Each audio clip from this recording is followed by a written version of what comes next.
আমি গত 90 সালে ইসলাম গ্রহণ করছি, তখন ওই ডিগ্রি ফাইনাল ইয়ারের ছাত্র।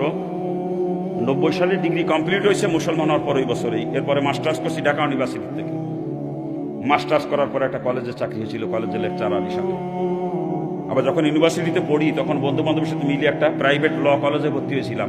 এলএলবিও কমপ্লিট করেছি। আমি কিন্তু কালাকোটের ব্যবসা জানি, আমি একজন অ্যাডভোকেট।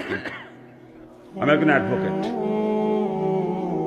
আমি কলেজে শিক্ষকতা করছিলাম মাত্র 7 মাস। 7 মাস যখন চাকরির বয়স, চরমুনার মরহুম পীর সাহেব আমার কলেজ মাঠে মাহফিল করতে আসছিলেন। ওই দিন হুজুরের বয়ান শুনতে গেছিলাম। ওই সময় পীর মুরিদির ঘোর বিরোধিতা করতাম, পীর মুরিদি পছন্দই করতাম। এরকম বলতাম কোরআন হাদিস পড়বো, বসবো, আমল করবো, তা পীরের কাছে যাওয়া লাগবে কা, এরকম বলতাম। তো ওই দিন মনে মনে চিন্তা করলাম পীর সাহেব যেহেতু আমারই কলেজ মাঠে আসতেছে, কি করে একটু শুনিয়ে আসি। 42টা প্রশ্ন নিয়ে গেছিলাম, 42টা প্রশ্ন। একটা প্রশ্ন করার সুযোগ হয় নাই আমার। বয়ানের মধ্যে অটোমেটিক সমস্ত প্রশ্নের জবাব পেয়ে গেছি আমি। ওই দিনই মরহুম আল্লাহর কুতুবের হাতে বায়াত হয়েছি আমি। ওই দিনই হুজুর ওই দিন পর্দার উপরে খুব গুরুত্ব সহকারে আলোচনা করছেন। একটা হাদিসের ব্যাখ্যা করছেন হুজুর, আর তয়ুসু লা ইয়াদখুলুল জান্নাহ, তয়ুস কখনো জান্নাতে যাবে না, লা ইয়াদখুল কখনো প্রবেশ করবে না। আর হুজুরের ওই দিন বয়ান শোনার পরে সারা রাত আমি ঘুমাইতে পারি না, সারা রাত খালি কাঁদছিলাম।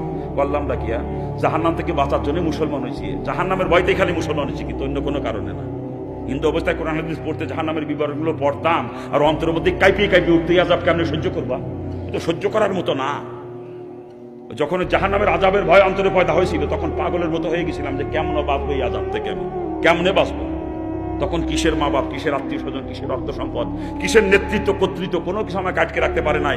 সবকিছু লাথি মারে ফেলাই তুই বের হয়ে চলে আসছে। জাহান্নামের ভয়তে মুসলমান হয়েছি, ইসলাম গ্রহণ করছি জাহান্নাম থেকে বাঁচার জন্য, অন্য কোনো কারণে না।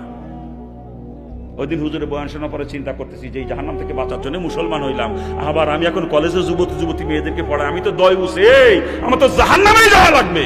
তা মুসলমানের লাভ কি হলো? খালি খালি সারা রাত কান্না থামাইতে পারি নাই যেই চিন্তায়। বললাম কি দুনিয়া বরবাদ করে দিয়ে চলেছে, এখন আখেরাতও বরবাদ করতেছি। হ্যাঁ, চোখের পানি ঝরতে ঝরতে পুরা বালিশটা ভিজে গেছে। রাত্রে ফজরের নামাজ পড়ে কাগজ কলম নিয়ে বসে রিজাইন লেটার লিখছি, লেখো অন্য লোকের মারফতে কলেজে পাঠাই দিছি। নিজে আর কলেজে যাই নাই, পর্যন্ত চাকরি শেষ।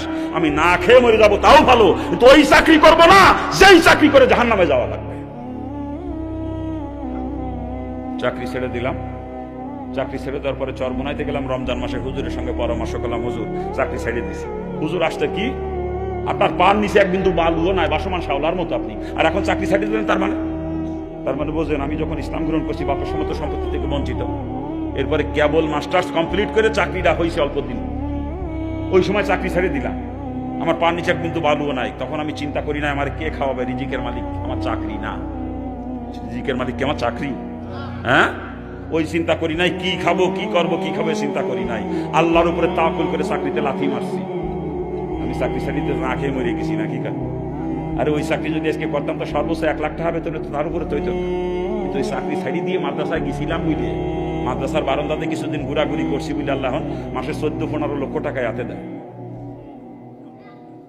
বর্তমান 14-15 লক্ষ টাকা ইনকাম প্রতি মাসে আপনাদের দেওয়া করবো, তোমার 14-15 লাখ। আর ওই চাকরি যদি করতাম তো সর্বোচ্চ 1 লাখ টাকা বেতন, তার উপরে হইতো না, কথা ঠিক না?